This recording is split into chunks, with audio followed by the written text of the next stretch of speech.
दोस्तों नमस्कार। हिंदी संगम .com में आपका बहुत बहुत स्वागत है। आज हिंदी साहित्य के इतिहास के अंतर्गत हिंदी साहित्य का काल विभाजन एवं नामकरण के बारे में चर्चा करेंगे। हिंदी साहित्य का इतिहास लिखने में सबसे बड़ी समस्या काल विभाजन एवं नामकरण की थी। गारसा दत्तासी शीर्ष सिंगर ने काल विभाजन का कोई प्रयास नहीं किया। काल विभाजन का मुख्य आधार प्रकृति विशेष का मूल स्रोत है। गियर्सन ने अपनी पुस्तक the modern vernacular literature of Hindustan को 12 अध्यायों में विभक्त किया है। प्रत्येक अध्याय एक कालखंड को व्यक्त करता है। इन्होंने लेखकों एवं कवियों को कालक्रम वर्गीकरण नहीं किया है, कालक्रम के अनुसार वर्गीकरण नहीं किया। इसका मतलब ये होता है डॉक्टर गियर्सन ने द मॉडर्न और लिटरेचर ऑफ हिंदुस्तान को 12 अध्यायों में विभाजित किया है और उसको निर्देश भी है। डॉक्टर गियर्सन का काल विभाजन चारण काल 700 से 1400 ईस्वी, 15वीं सदी का धार्मिक पुनर्जागरण, मलिक मोहम्मद जायसी का प्रेम काव्य, ब्रज भाषा का कृष्ण काव्य 1500 से 1600 ईस्वी, मुगल दरबार, तुलसीदास, रीत काव्य 1580 से 1692 ईस्वी, तुलसी के अनपरवर्ती 1600 से 1700 ईस्वी, 18वीं शताब्दी 1700 से 1800 ईस्वी, कंपनी के शासन में हिंदुस्तान 1800 से 1857 ईस्वी, विक्टोरिया के शासन में हिंदुस्तान 1857 से 1887 ईस्वी। विविध अज्ञात कवि। अब जो है ध्यान देने योग्य बात यह है कि इस काल विभाजन में वैज्ञानिकता का अभाव है तथा अध्ययन की संख्या अधिक होने के कारण अध्याय की संख्या अधिक होने के कारण उसे काल विभाजन मानना उचित नहीं है।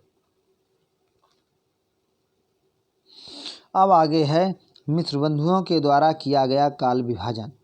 मिश्रबंधुओं ने अपनी पुस्तक मिश्रबंधु विनोद जो 1913 में प्रकाशित हुई, इसमें निम्न प्रकार से हिंदी साहित्य का काल विभाजन किया है। प्रथम आधार पर किया गया काल विभाजन, दो आधार पर किया है, प्रथम और द्वितीय आधार पर। तो प्रथम आधार पर किया गया काल विभाजन आरंभिक काल, माध्यमिक काल, अलंकृत काल, परिवर्तन काल और वर्तमान काल। अब ध्यान देखते हैं कि आरंभिक काल को भी इन्होंने इन दो भागों में विभाजित किया है, पूर्व आरंभिक काल और उत्तर आरंभिक काल। पर पूर्व आरंभिक काल 1700 से 1343 विक्रमी और 1343 से 1444 विक्रमी। माध्यमिक काल को दो भागों में विभाजित किया, पूर्व माध्यमिक और उत्तर माध्यमिक। पूर्व माध्यमिक काल 1445 से 1560 विक्रमी, उत्तर माध्यमिक काल 1561 से 1680 विक्रमी। अब आता है अलंकृत काल।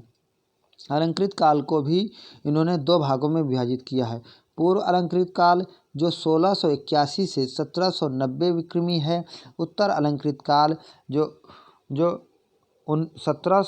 1791 से 1889 विक्रमी है। फिर आता है परिवर्तन काल। परिवर्तन काल जो है 1890 से 1225 विक्रमी है। और उसके बाद आता है वर्तमान काल। वर्तमान काल जो है 1925 विक्रमी से अब तक का समय माना जाता है। 1925 नहीं, 1926 विक्रमी से अब तक के समय को वर्तमान काल माना गया है। हिंदी साहित्य का काल विभाजन। अब ध्यान देंगे कि प्रारंभिक काल द्वितीय आधार पर किया गया हिंदी साहित्य का प्रारंभिक काल जो है 1440 विक्रमी। माध्यमिक काल 1445 से 1680 विक्रमी। अलंकृत काल 1681 से 1889 विक्रमी। अज्ञात काल इसके अंतर्गत अलंकृत काल का एवं परिवर्तन काल के उन कवियों का आकारादि कर्म विवरण है जिनका अनिश्चित काल ज्ञात नहीं। परिवर्तन कालिक हिंदी 1880 से 1925 विक्रमी। वर्तमान कालिक हिंदी 1926 से 1945 विक्रमी। उपविभाजन। अब इसका देखिए 6वीं शताब्दी का उपविभाजन किस तरह से किया गया है कि वर्तमान हिंदी एवं पत्र पत्रिकाएं जो 1926 से 1945 विक्रमी तक के समय हैं। अब है पूर्व हरिश्चंद्र जिसका समय 1926 से 1935 विक्रमी है। अब है उत्तर हरिश्चंद्र संवत 1936 से 1945 विक्रमी है। नूतन कालिक हिंदी, नूतन काली हिंदी जो है ये इसके अंतर्गत आता है। मिश्र बंधुओं के काल विभाजन की त्रुटियां पर ध्यान दें।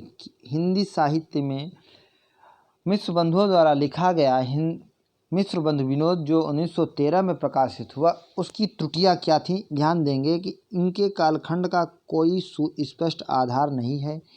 एक जैसी पद्धति कालखंडों के नामकरण में नहीं अपनाई गई है। आरंभिक, माध्यमिक, वर्तमान का वरीयता के आधार पर है तो अलंकृत काल आंतरिक प्रवृत्ति के आधार पर। 700 विक्रमी से यानी कि 646 ईस्वी से हिंदी साहित्य के इतिहास का प्रारंभ मानकर अपभ्रंश की रचनाओं को हिंदी के अंतर्गत समेट लिया गया। 1000 ईस्वी के आसपास हिंदी साहित्य का आरंभ होता है, जबकि हिंदी साहित्य का आरंभ 1000 ईस्वी के पास होता है और उन्होंने 646 ईस्वी तक से ही हिंदी का प्रारंभ मानकर अपभ्रंश के साहित्य को भी उन्होंने शामिल कर लिया। वर्तमान काल का असंगत काल तथा कालों की संख्या भी अधिक है। वर्तमान काल असंगत है तथा कालों की संख्या भी अधिक है। इन सभी त्रुटियों को ध्यान में रखकर आचार्य रामचंद्र शुक्ल ने उपर्युक्त काल विभाजन पर व्यंग प्रहार करते हुए लिखा है कि सारे रचना काल को हिंदी को केवल आदि, मध्य, पूर्व एवं उत्तर इतिहास कालखंडों में आंख मूंदकर बांट देना, यह भी न देखना कि किस कालखंड के भीतर क्या आता है और क्या नहीं, ही वृत्त संग्रह को इतिहास नहीं कहा जा सकता। संग्रह से तात्पर्य इतिहासकारों व साहित्यिक रचनाओं का परिचय प्रस्तुत करने वाली वृत्त संग्रह की परंपरा, यानी कि साहित्य एवं साहित्यकारों की रचनाओं का परिचय प्रस्तुत करने वाली साहित्य संग्रह को ही वृत्त संग्रह कहा जाता है। नाभादास की भक्तमाल 17वीं शताब्दी से प्रारंभ होती है। ऐसे ग्रंथों में 252 वर्षों की वार्ता, 84 वर्षों की वार्ता, भक्त नामावली, कविमाला, गुरु ग्रंथ साहिब, कालिदास हजारा और सतकवि गिरिविलास आदि उल्लेखनीय हैं। अब देखेंगे मिश्र बंधु विनोद का वैशिष्ट्य, इसकी विशेषताएं क्या हैं। कवियों के विवरण के साथ साथ साहित्य के विभिन्न अंगों पर प्रकाश डाला गया है। अनेक अज्ञात कवियों के साहित्यिक महत्व को स्पष्ट करने का प्रयास किया गया है। कवियों का सापेक्षिक महत्व निर्धारित करने हेतु उसकी साहित्यिक महत्व कवियों का सापेक्षिक महत्व निर्धारित करते हुए उसकी श्रेणियाँ बनाना। यहाँ पे श्रेणियाँ होगा। साहित्यिक विकास का काल विभाजन का साहित्य इतिहास का काल विभाजन का नामकरण मिश्र बंधुओं ने किया।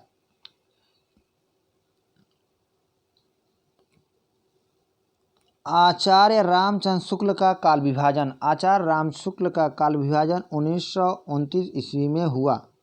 अब ध्यान देंगे कि आचार्य रामचंद्र शुक्ल का काल विभाजन 1929 में प्रकाशित हिंदी साहित्य के इतिहास ग्रंथ में शुक्ल जी द्वारा दोहरा नामकरण करते हुए उनका स्वरूप हिंदी साहित्य के इतिहास में निम्नलिखित प्रकार से किया गया। आदिकाल, आदिकाल को ही वीरगाथा काल कहा गया है। पूर्व मध्यकाल को भक्ति काल और उत्तर मध्यकाल, यानी कि दोहरा नामकरण का प्रयोग किया गया है। आदिकाल का समय 1050 से 1375 विक्रमी, जबकि भक्ति काल यानी पूर्व मध्यकाल का समय 1375 से 700 विक्रमी। उत्तर मध्यकाल यानी रीतिकाल का समय 700 से 1900 विक्रमी है।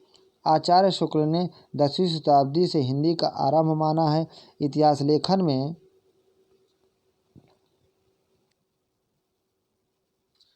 आधुनिक काल और गद्य काल। ध्यान देने योग्य बात यह है कि देखिए आचार्य रामचंद्र शुक्ल ने जो काल विभाजन किया है, आदिकाल, पूर्व मध्यकाल यानी भक्ति काल, उत्तर मध्यकाल रीतिकाल, आधुनिक काल, ठीक है। इसका समय आदिकाल का समय 1050 से 1375 विक्रमी, 1375 से 700 विक्रमी भक्ति काल का समय, जबकि 1700 से 1700 है, क्षमा चाहेंगे 1700 है, 1700 से 1900 विक्रमी जो है समय आता है रीत काल का, और आधुनिक काल का समय 1900 से 1984 विक्रमी आता है। आचार्य रामचंद्र शुक्ल ने 10वीं शताब्दी से हिंदी साहित्य का आरंभ माना है। इतिहास लेखन में शुक्ल जी का प्रथम कदम अपभ्रंश साहित्य को हिंदी से अलग मानकर पूर्व पीठिका के रूप में प्रस्तुत किया है। स्पष्ट है कि आदिकाल जिसे कहते हैं, आचार्य राम शुक्ल ने उस कालखंड में वीरता की प्रवृत्ति को प्रधान मानकर उसका नाम वीरगाथा का रखना चाहते हैं। ठीक इसी प्रकार पूर्व मध्यकाल को भक्तिकाल तथा उत्तर मध्यकाल को रीतिकाल, आधुनिक काल को गद्य काल कहे जाने के पक्ष में हैं। उनके द्वारा किया गया वीरगाथा काल है ना, वीरगाथा काल में भक्तों की भक्ति और रीति निरूपण और गद्य की प्रधानता आधुनिक काल में है। यानी कि जो है देखिए, वीरगाथा काल में वीर और रीत काल में रीति निरूपण तथा भक्ति काल में भक्ति एवं गद्य काल में गद्य की प्रधानता है। शुक्ल जी के काल विभाजन में सर्वाधिक आपत्ति विद्वानों को वीरगाथा काल नाम पर है। इस काल को अधिकांश सामग्री आधारहीन एवं अप्रमाणिक है।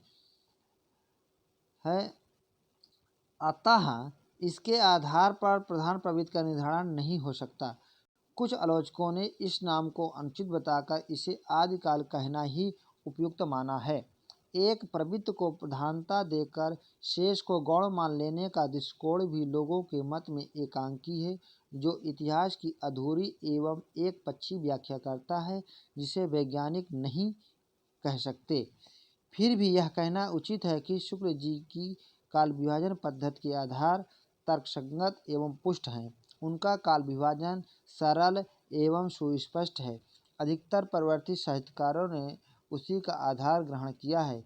आचार्य शुक्ल ने हिंदी साहित्य के इतिहास में मिश्रबंधु विनोद श्याम सुंदर दास कृत हिंदी कोविद रत्नमाला, रामनारायण त्रिपाठी कृत कविता कौमुदी, ब्रज माधुरी सार आदि ग्रंथों से सामग्री लिया है। डॉक्टर रामकुमार वर्मा का काल विभाजन। आप अपने इतिहास ग्रंथ हिंदी साहित्य का आलोचनात्मक इतिहास 1938 में डॉक्टर रामकुमार वर्मा ने निम्नलिखित प्रकार से काल विभाजन किया है। उन्होंने अपने इतिहास में भक्ति काल तक विवेचन किया है। संधि काल, चारण काल, भक्ति काल, रीतिकाल, आधुनिक काल, अपभ्रंश की रचनाएं। अब देखिए, संधि काल जो है माना जाता है 750 विक्रमी से 1000 विक्रमी, चारण काल 1000 विक्रमी से 1375 विक्रमी, भक्ति काल 1375 से 1700 विक्रमी, रीतिकाल 1700 से 1900 विक्रमी, आधुनिक काल 1900 से अब तक। अपभ्रंश की रचनाएं इन्होंने संधि काल में समाविष्ट की है। चारण काल और शुक्ल जी के वीरगाथा काल में कोई मौलिक अंतर नहीं है। वीर गाथाओं के रचयिता चारण कहलाते थे। शुक्ल जी ने नामकरण रचना की प्रवृत्ति के आधार पर किया है, जबकि डॉक्टर रामकुमार वर्मा ने रचना के आधार पर किया है। डॉक्टर वर्मा ने संधि काल के अंतर्गत सिद्ध साहित्य, जैन साहित्य और चारण काल के अंतर्गत डिंगल साहित्य का विवेचन किया है। हजारी प्रसाद द्विवेदी के द्वारा किया गया काल विभाजन। आदिकाल, भक्तिकाल, रीतिकाल और आधुनिक काल। अब इनके द्वारा माना गया जो है आदिकाल का समय 1000 से 1350 विक्रमी, जबकि भक्तिकाल का जो है समय माना जाता है तो 1350 से 1700, यहाँ पे 1700 विक्रमी होगा। रीतिकाल का समय 1780 से यहाँ पे 1780 होगा। क्या होगा? यहाँ पे 1780 होगा, क्षमा चाहेंगे 1780 1780 यानी रीत काल भक्ति काल का समय 1350 से 1780, रीत काल का समय 1780 से 1900 विक्रमी, आधुनिक काल का समय संवत 1900 से आगे। गणपत चंद्र गुप्त का काल विभाजन देखते हैं।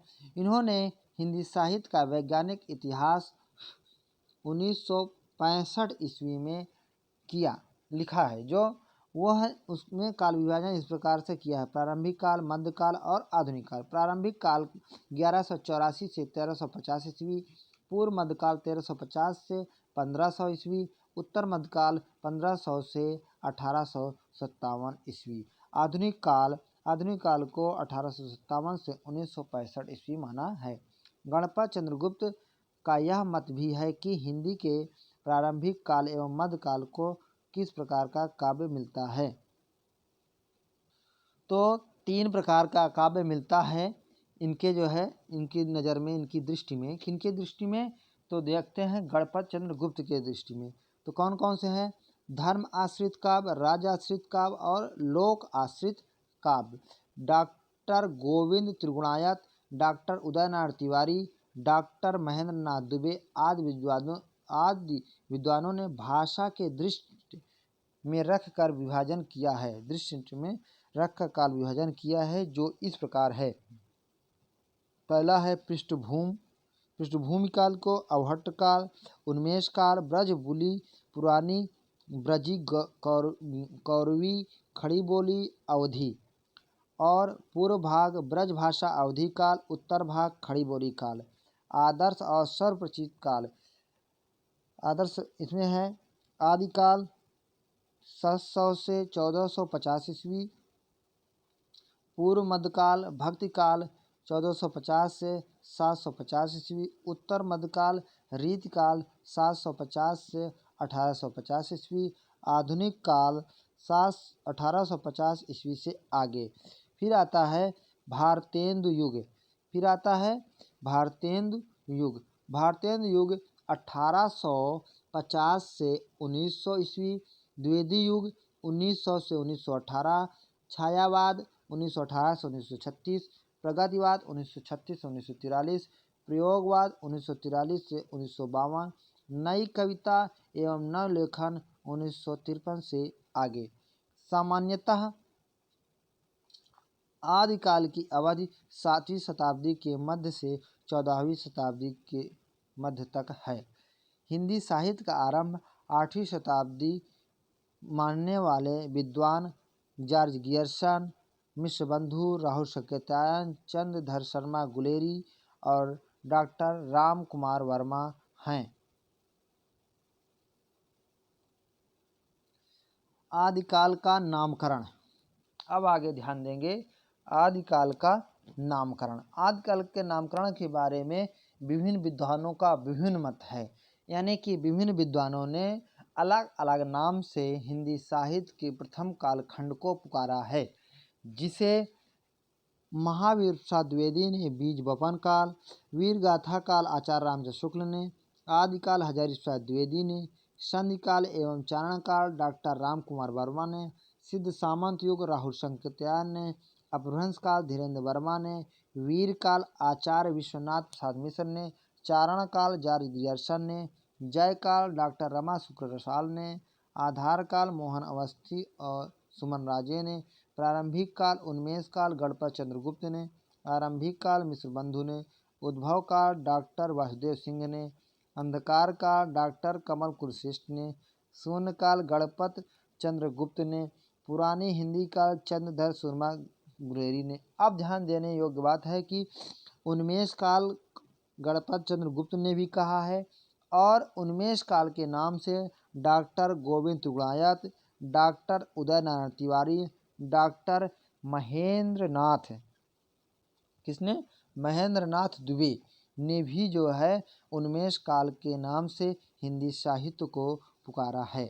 अब आगे ध्यान देने योग्य बात यह है कि सन 1930 ईस्वी में हिंदी भाषा और साहित्य का विकास नामक ग्रंथ की रचना अयोध्या सिंह उपाध्याय हरिऔध ने की।